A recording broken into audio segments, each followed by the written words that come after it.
त्या साहेब जरा माता भगिनीचं मनापासून आभार मानतो. त्या भागातल्या लोकांनी आम्हाला या बेकारच्या फालतू गोष्टीला भीक न घालता आम्हाला चारही उमेदवाराला आपण भरगतच्या मताने निवडून दिलात. आम्ही आपले ऋण आहोत.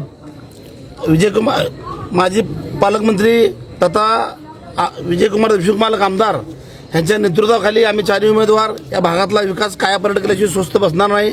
आज ज्याने असं आमच्या विरोधात जे अपप्रचार केलता त्यांना ह्या मायबाप जनतेने त्यांना चपराच मारून त्यांना त्यांची जागा दाखवून दिलेली आहे. मी ह्या मायबाप जनतेचं मी कोटी अभिनंदन त्यांचे मी आभार तर मानणार नाही. कारण का मी तुमच्या घरातला सदस्य आहे. मी तुमच्या त्या भागातील मला भरपूर कामं करायची असल्या कारण मी आभार मानणार नाही. आपलं साथ असल्या कारणाने आम्ही चारही उमेदवार आपल्याला कटिबद्ध आहोत. आपण काय बी आम्हाला काम सांगावं त्या भागातला कायापालट केल्याशिवाय स्वस्त बसणार नाही. धारावीचे ज्या टाईप धारावीची झोपडपट्टी आहे त्या टाईप त्या भागातला विकास केल्याशिवाय आम्ही चारही उमेदवार स्वस्त बसणार नाही. आणि परत एकदा मी मायबाप जनतेचं मनापासून आभार मानतो. एवढ्या वर्ष आम्ही लढत आलो झगडत आलो. विकासाला मत देऊन आपण आमच्यावरती विश्वास ठेवला. मी आपलं कोटी अभिनंदन करतो आणि मी थांबतो. जय भीम जय भारत.